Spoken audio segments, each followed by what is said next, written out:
Now, this morning we'll be the first to announce the candidate who will succeed Tariana Turia. But before we do that, we pay tribute to a colossus of a man.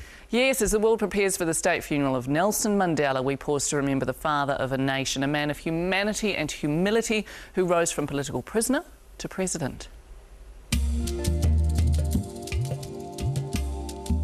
There are many people who feel that it is useless and futile for us to continue talking peace and non-violence against a government whose reply is only savage attacks.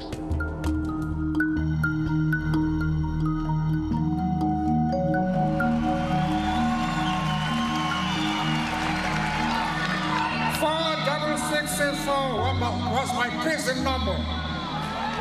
For the 18 years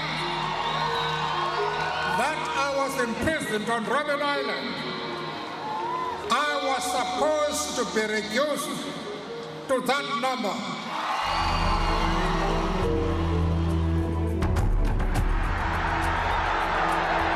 It's over!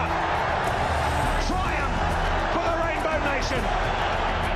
There is no doubt, Keith, that this Rugby World Cup has done so much for South Africa as a nation, and here they show it as their president, with his number 6 jersey, stands aloft to present the trophy.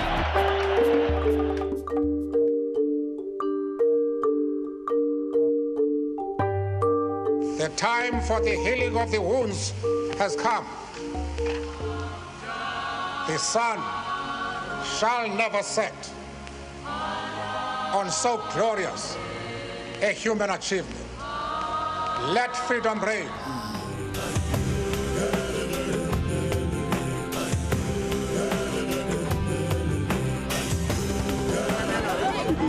We acknowledge the arrival of the President of the Republic of South Africa.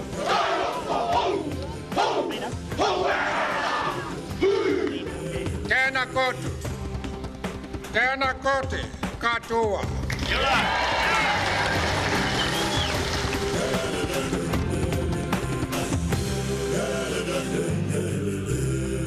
And the latest details we have around the funeral service for Nelson Mandela is that it will be on December the 15th in his hometown of Kunu.